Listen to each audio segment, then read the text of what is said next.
To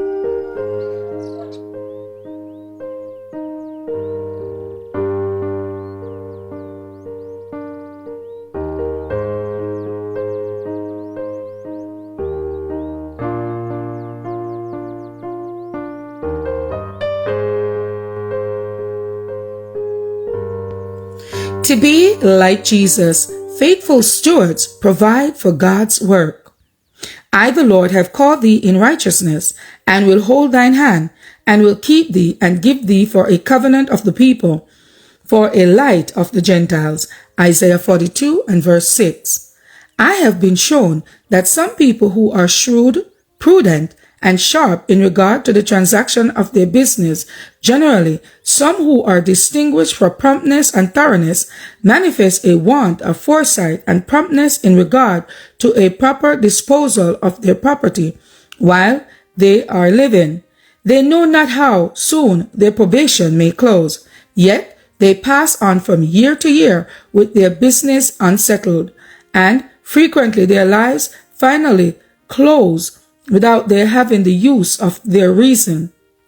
Or they may die suddenly without a moment's warning, and their property be disposed of in a manner that they would not have approved. These are guilty of negligence. They are unfaithful stewards. Christians who believe the present truth should manifest wisdom and foresight.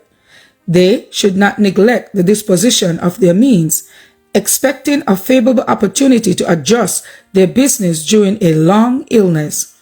They should have their business in such a shape that, were they called at any hour to leave it, and should they have no voice in its arrangement, it might be settled as they would have had it were they alive.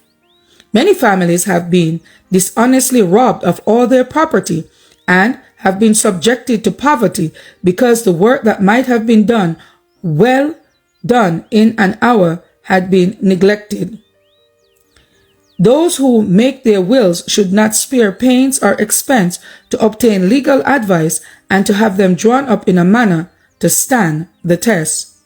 I saw that those who profess to believe the truth should show their faith by their works. They should, with the unrighteous mammon, make friends, that they may finally be received into everlasting habitation. God has made men and women stewards of means. He has placed in their hands the money with which to carry forward the great work for the salvation of souls, for whom Christ left his home, his riches, his glory, and became poor, that he might, by his own humiliation and sacrifice, bring many sons and daughters of Adam to God.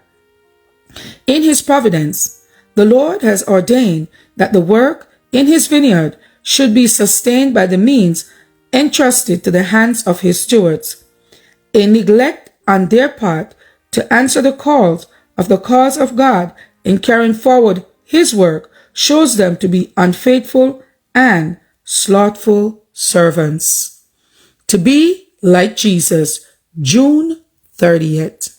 As for me and my house, we will serve the Lord. Thank you all for listening, and please join us once again tomorrow for your daily devotional reading.